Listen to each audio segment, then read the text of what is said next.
2021 di penghujung waktu. Banyak catatan tertoreh sebelum menutup buku. Pasang surut terjadi, mulai dari penanganan pandemi hingga dinamika panggung politik negeri. Saya, Friska Clarissa, menghadirkan ulasan akhir tahun dari Istana. Kita lihat sejumlah sorotan sepanjang tahun 2021. Penanganan pandemi COVID-19 masih menjadi perhatian utama. Awal tahun 2021, jibaku mulai terasa.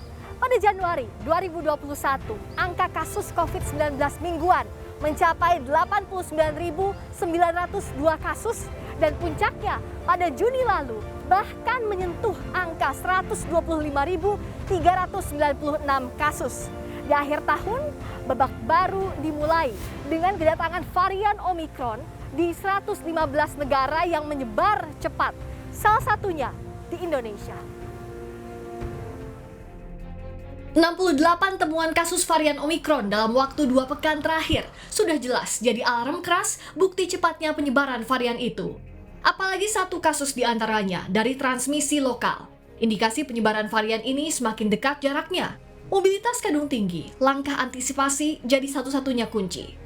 Yang terbaru, pemerintah menjadikan Bandara Juanda Sidoarjo, Jawa Timur sebagai salah satu alternatif pintu masuk bagi warga yang tiba dari luar negeri, serta lokasi karantina di Surabaya untuk mencegah penumpukan kedatangan di Jakarta. Serta menyiapkan alat deteksi baru, reagen PCR, dengan metode S-Gene Target Failure atau SGTF, yang dapat memberikan indikasi awal positif COVID-19 Omikron lebih cepat dalam waktu 4-6 jam.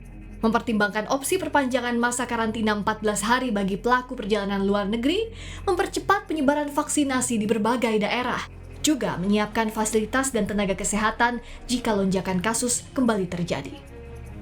Sorot mata juga tertuju pada suksesi kepemimpinan Panglima TNI. Presiden Joko Widodo resmi melantik Jenderal Andika Perkasa sebagai Panglima TNI 17 November lalu, menggantikan posisi Marsikal Purnawirawan Hadi Cahyanto yang memasuki masa pensiun. Posisi Kasat yang ditinggalkan Andika diisi oleh Jenderal Dudung Abdurrahman. Lalu apa saja gebrakan Panglima dan Kasat pasca dilantik, serta tugas apa yang kini diemban oleh Hadi Cahyanto? Setelah dilantik Presiden Joko Widodo di Istana Negara November lalu, Jenderal Andika Perkasa bergegas menjalankan visi TNI adalah kita yang dijanjikannya. Begitu pula dengan Kepala Staf Angkatan Darat Jenderal Dudung Abdurrahman. Beberapa hari setelah pelantikan, Jenderal Andika menemui Kapolri Jenderal Listio Sigit Prabowo untuk menekankan sinergi TNI Polri. Penanganan konflik di Papua juga jadi salah satu fokus utama Panglima. Dalam sejumlah kunjungan ke Papua, Jenderal Andika menekankan pendekatan baru yang akan dilakukan dengan pendekatan pembinaan teritorial dan komunikasi sosial. Sanksi hukum bagi anggota TNI pelaku tindak pidana juga mendapat atensi Panglima. Salah satunya kasus tabrak lari dan pembunuhan oleh 3 oknum TNI terhadap 2 warga di Nagrek, Jawa Barat. Jenderal Andika memerintahkan pelaku dihukum tegas. Satu komando dengan Panglima, Kasat pun menegaskan TNI AD akan tunduk pada supremasi hukum bagi siapapun oknum anggota yang melakukan tindak pidana. Sementara Puna tugas sebagai Panglima, Hadi Cahyanto ditugaskan Presiden menjadi Komandan Lapangan Persiapan MotoGP Mandalika di Lombok. Berikutnya Undang-Undang Cipta Kerja yang dinyatakan inkonstitusional bersyarat oleh Mahkamah Konstitusi. Presiden memastikan segala isi dalam aturan itu tetap berlaku. Tapi di sisi lain, sejumlah pihak, terutama kelompok buruh, mendesak pemerintah untuk menganulir ketentuan upah minimum dan mencabut Undang-Undang Cipta Kerja pasca putusan MK. Lalu formulasi seperti apa yang harus diambil pemerintah dan DPR agar cacat formil tidak kembali terulang? Pertama kali sejak berdiri, Mahkamah Konstitusi mengabulkan untuk sebagian permohonan uji formil terhadap Undang-Undang Nomor 11 Tahun 2020 tentang Cipta Kerja. Aturan itu dinyatakan MK cacat formil karena proses pembentukannya tidak memenuhi ketentuan berdasarkan Undang-Undang Dasar 1945.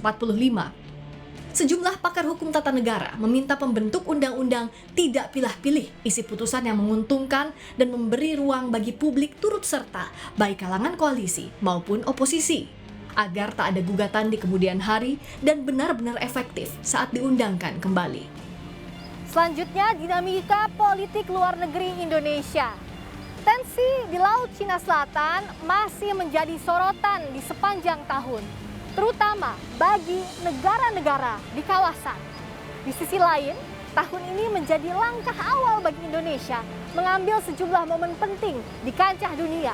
Salah satunya dengan mengemban keketuaan kelompok negara dengan perekonomian terbesar di dunia atau G20. Konflik Natuna memanas kembali pada awal Desember setelah Tiongkok menuntut Indonesia menghentikan pengeboran minyak dan gas alam karena mengklaim wilayah itu miliknya. Ketegangan di Laut Cina Selatan juga mendapat tanggapan dari Menteri Luar Negeri Amerika Serikat Antony J. Blinken.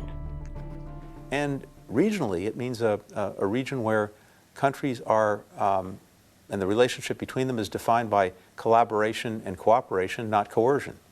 And so that's the kind of Indo-Pacific that I think not only do we want to see, but people throughout the region want to see, including in Indonesia. Di sisi lain, Indonesia telah memulai sejumlah langkah strategis di kancah dunia. Antara lain, memegang presidensi G20, juga telah dan akan menjadi tuan rumah World Superbike Mandalika, Indonesia Badminton Festival, hingga MotoGP. Sementara isu perombakan kabinet tidak pernah surut jadi bahasan sepanjang tahun ini. Terakhir, Presiden Jokowi menekan Perpres nomor 110 tahun 2021 tentang Kementerian Sosial yang mengatur penambahan kursi wakil menteri. Sebelumnya juga PAN sudah merapat ke koalisi pemerintahan Jokowi Ma'ruf. Benarkah tanda-tanda reshuffle semakin dekat? Isu reshuffle kembali terdengar di akhir tahun sejak Presiden menambah kursi Wakil Menteri Sosial lewat Peraturan Presiden nomor 110 tahun 2021 tentang Kementerian Sosial. Hingga saat ini ada 24 kursi Wakil Menteri. 15 diantaranya sudah diisi sejak Kabinet Indonesia Maju diperkenalkan 2019 lalu. Ada 9 jabatan Wakil Menteri yang masih kosong. Istana lewat Mensesnek Pratikno menyebut posisi wamen kosong tidak serta-merta menjadi sinyal perombakan kabinet. Dalam Perpres kelembagaan, beberapa kementerian memang ada posisi wakil menteri, tetapi tidak semuanya diisi. Diisi sesuai kebutuhan, ujar Menteri Sekretaris Negara Pratikno.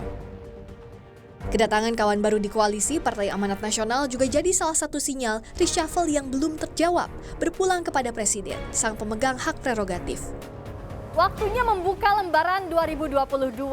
Pasang surut berbagai aspek kehidupan berbangsa dan bernegara sudah pasti di depan mata. Tapi para pemangku kebijakan tak boleh lupa kepentingan masyarakat harus jadi yang utama dibandingkan politik praktis semata. Friska Clarissa, Subandi, Kompas TV, Jakarta.